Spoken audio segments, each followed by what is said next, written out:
Online courses हैं उनके बारे में, सबसे अधिक मांग वाले जो ऑनलाइन पाठ्यक्रम हैं उनके बारे में इस वीडियो में विस्तार से बात करेंगे। और उसको डिटेल से देखने के लिए ऑनलाइन पाठ्यक्रम या ऑनलाइन कोर्सेज का नाम पर मैं अपने एक प्लेलिस्ट बनाऊंगा, तो उसमें भी आप सारे कोर्सेज को देख सकेंगे, क्योंकि एक वीडियो में ये सारी चीज़ें संभव नहीं होंगी। तो मैं इस वीडियो में कुछ कोर्सेज के बारे में बात करूंगा, जिसमें है Python, Java, web development, machine learning and artificial intelligence. इनके बारे में इसमें थोड़ा सा बात करूंगा कि इनका स्कोप क्या है, क्या इसका डिस्क्रिप्शन है और क्या इसका फ्यूचर है। इसके लिए जो मिनिमम रिक्वायरमेंट है क्वालिफ़िकेशन की या आपके पास नॉलेज की, वो क्या है, सारा इस वीडियो में विस्तार से बात करूंगा। और कहाँ से आप ये सारी डिटेल कलेक्ट कर सकते हो, कहाँ से कोर्सेज कर सकते हो घर बैठे, वो मैं सारी बातें इस वीडियो में करूंगा। इस वीडियो को आप एक तो स्किप ना करें और अंत तक देखें, और साथ ही साथ अगर आपके कोई सवाल हों तो आप अपनी टिप्पणी में ज़रूर लिखें, ताकि हम उस पर नेक्स्ट वीडियो में समाधान दे सकें। अब पहली चीज़ ये है जो हम बात करेंगे कि ऑनलाइन कोर्सेज कौन कौन हैं जो इस समय मोस्ट डिमांडेड हैं, जिनकी बहुत ज़्यादा मांग है मार्केट में, उनके बारे में हम पहले बात करेंगे। ऑनलाइन पाठ्यक्रम की जो लोकप्रियता है वो लगातार बढ़ रही है, क्योंकि जब से एक कोरोना काल आया उसके बाद एक लोगों ने सेटअप बना लिया है। जब सारी चीज़ें ऑनलाइन होने लगी घर बैठे, तो एक प्रचलन हो गया कि जो काम कराया जाए वो वर्क फ्रॉम होम वाला एक पैटर्न बन गया है।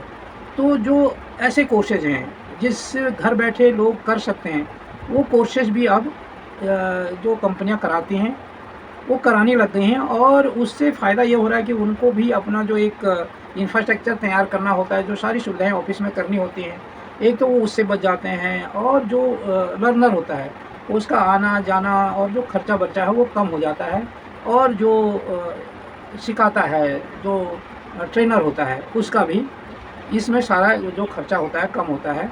तो ये इसलिए इनकी लोकप्रियता बहुत बढ़ गई है। दूसरे में ये फोकस्ड होते हैं उसके ऊपर कि जो डिमांड है, जो मार्केट की नीड है, जो डिमांड है, उसके ऊपर ये फोकस होते हैं। इसलिए जैसे ही आप इन कोर्सेज को करते हैं तो आप तुरंत आपको कहीं ना कहीं जो डिमांड होती है वहाँ पर आपको जॉब मिल जाती है। तो इसलिए इनकी लोकप्रियता बहुत बढ़ गई है। इनमें जो प्रमुख रूप से है उसमें है जो प्रोग्रामिंग और टेक्नोलॉजी, प्रोग्रामिंग एंड टेक्नोलॉजी। इसमें जो मैंने पहले भी आपको बताया, जो मैं आज डिस्कस करूँगा इस वीडियो में, उसमें है Python, Java, web development, machine learning and artificial intelligence. अब ये पाइथन क्या है, जावा क्या है, वेब डेवलपमेंट क्या है, मशीन लर्निंग क्या है और आर्टिफिशियल डेवलपमेंट क्या है, ये आगे डिटेल में बात करेंगे। और इसका जो प्लेटफॉर्म है, आप कोर्सेरा है, यूडासिटी है, उडासिटी और EDX के नाम पर है। आप उन प्लेटफॉर्म पर इनको जाके सीख सकते हो।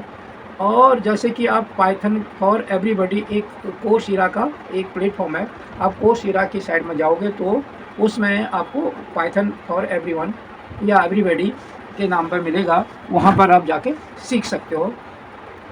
अब मैं पहले बात करूँगा कि आप कैसे इसको आप सीखोगे, क्या करोगे, वो मैं टॉपिक के बाद में डिस्कशन करूँगा।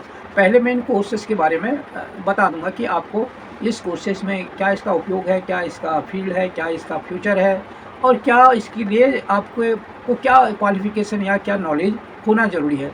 तो पहली बात हम करते हैं पाइथन के ऊपर। पाइथन क्या है, पहले ये जानने की कोशिश आप करो। पाइथन एक क्या है, मतलब हाई लेवल लैंग्वेज है, और जो इंटरप्रिटेड प्रोग्रामिंग भाषा है, जिसे 1991 में गाइडो वैन रोसुम द्वारा विकसित किया गया था।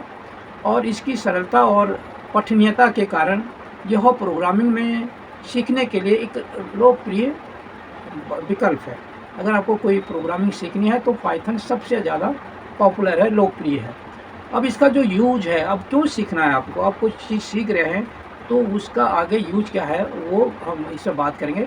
इसमें है वेब डेवलपमेंट, जैसे आप करते हो डिजांगो, फ्लास्क जैसे जो फ्रेमवर्क्स हैं का उपयोग आप पाइथन से करते हैं।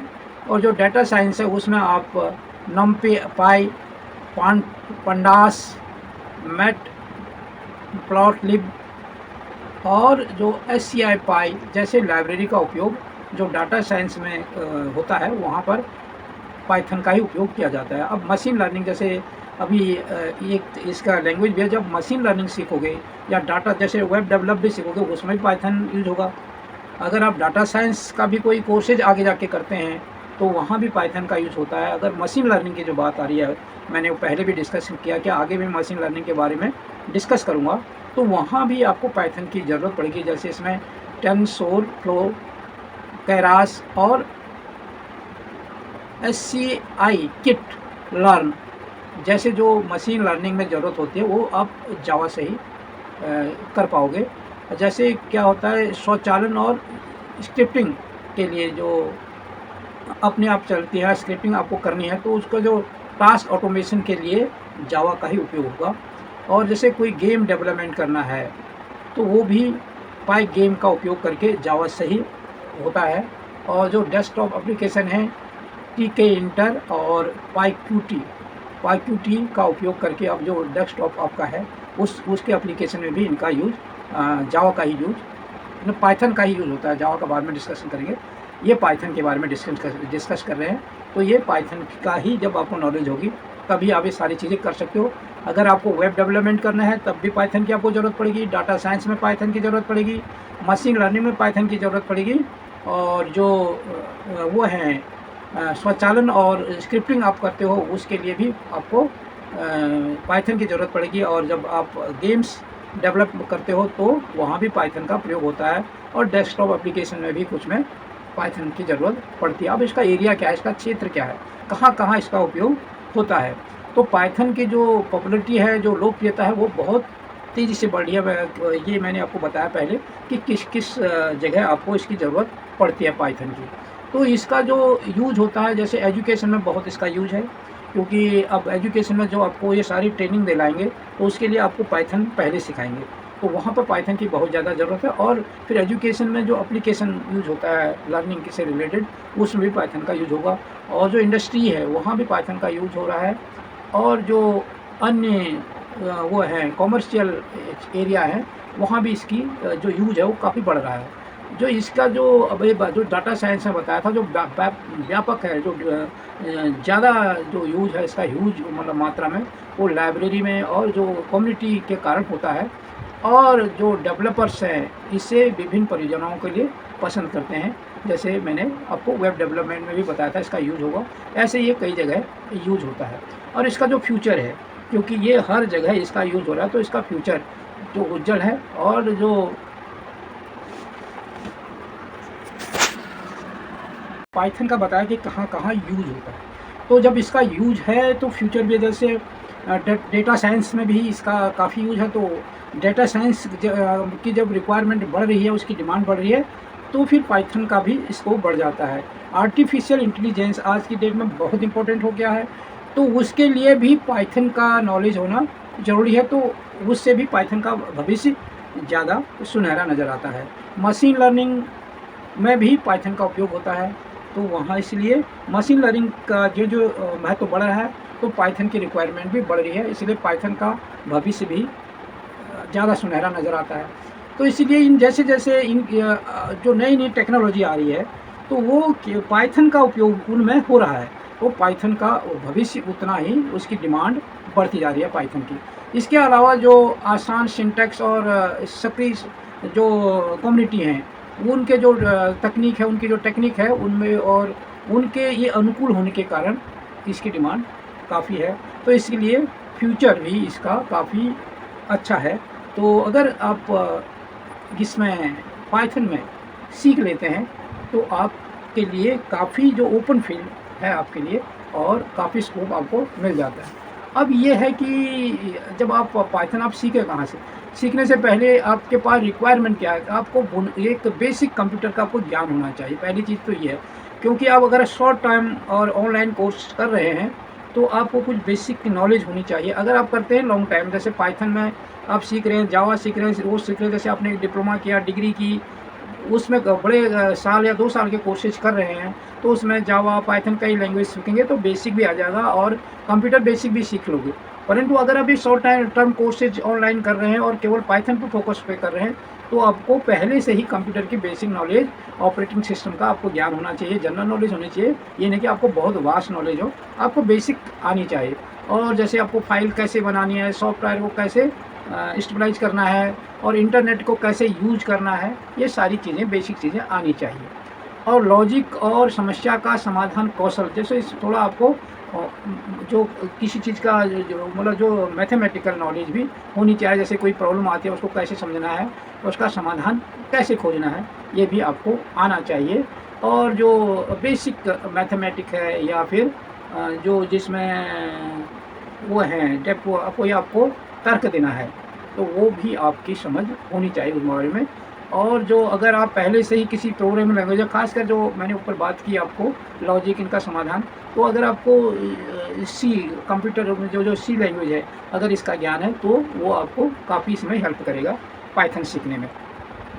तो जो प्रोग्रामिंग लैंग्वेज का जो पहले जो अन्य जो प्रोग्रामिंग लैंग्वेज है, उनको आपको नॉलेज होनी चाहिए थोड़ा बहुत, तो वो आपको इसमें मदद बहुत करेगा पाइथन सीखने में। उसके अलावा आपको जो सीखने की आपके अंदर एक वो होनी चाहिए, इच्छा होनी चाहिए, ललक होनी चाहिए। आपके अंदर सीखने की अगर इच्छा ही नहीं होगी, तो फिर आप नहीं सीख सकोगे। और दूसरी चीज़, आपको रेगुलर एक्सरसाइज करनी पड़ेगी, अभ्यास करना पड़ेगा, तभी आप पाइथन सीख सकते हैं। और जो अलग-अलग प्लेटफ़ॉर्म हैं ऑनलाइन के, जैसे मैंने पहले ही बताया कि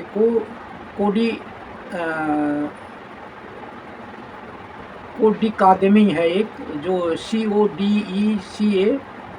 CODECADMY, और कोर्सेरा है और यूडेमी है। ये है जो प्लेटफ़ॉर्म है जो ऑनलाइन कोर्सेज आप सिखाते हैं। जैसे मैंने पहले ही बताया था कि कोर्सेरा में है पाइथन फॉर एवरीवन या फॉर ऑल, या ऐसे कुछ प्लेटफ़ॉर्म इसने तैयार कर रखा है, तो वहाँ पर जाके आप पाइथन सीख सकते हैं। तो जो आपको मूलभूत आवश्यकता है पाइथन सीखने के लिए, वो आप ये, अगर आपके पास सारी चीज़ें नॉलेज हैं, तो आप पाइथन सीख सकते हैं। और अगर इसके अलावा आपको क्या आप विशेष संसाधन या कोर्स के बारे में आपको जानकारी चाहिए, तो आप टिप्पणी में लिख सकते हैं। या पाइथन के किसी विशेष क्षेत्र पर आप जानकारी चाहते हैं कि इस विशेष फील्ड में पाइथन का कहाँ उपयोग है, कैसे उपयोग है, क्या क्या उसमें हमें ज़्यादा फोकस करना चाहिए, वो भी आप कमेंट्स में जाके पूछ सकते हैं। और भी डिटेल आपको जाननी है तो आप कमेंट्स में लिख सकते हैं। जैसे मैंने पहले भी बताया कि आप वीडियो को लाइक करो, आप वीडियो को शेयर करो, आप सब्सक्राइब करो, ये मोटिवेट करते हैं जो वीडियो बनाता है उसको। परंतु जब आप कमेंट्स लिखते हैं, तो वो जो आपके अंदर की बात है, जो आप जानना चाहते हैं या जो आपको प्रभाव पड़ रहा है इस वीडियो को देखने के बाद, वो उसका एहसास होता है। और उसको ज़्यादा बेहतर करने के हम नेक्स्ट वीडियो में आपके कमेंट्स से ही कोशिश कर सकते हैं। तो आपको ये कैसा लगा, वो भी आप कमेंट्स में ज़रूर लिखना। और आपकी कोई भी अगर इश्यूज़ हैं, कोई भी क्वारीज हैं, वो अपने कमेंट्स में लिखाओ। और बाकी अगर आपको ये वीडियो अच्छी लगी तो लाइक करें, औरों को भी इसकी जानकारी मिले उसके लिए इसको शेयर करें। और अगर आप इस चैनल पर नए हैं तो चैनल को सब्सक्राइब करें। अगर आपको हमारी वीडियो पसंद आई हो तो इसे लाइक करें और ज्यादा से ज्यादा शेयर करें, ताकि बाकी लोगों तक भी ये जानकारी पहुंच सके। हमारे चैनल को सब्सक्राइब करना बिल्कुल ना भूलें और हमारी वीडियोस को सबसे पहले देखने के लिए बेल आइकन को भी जरूर प्रेस करें।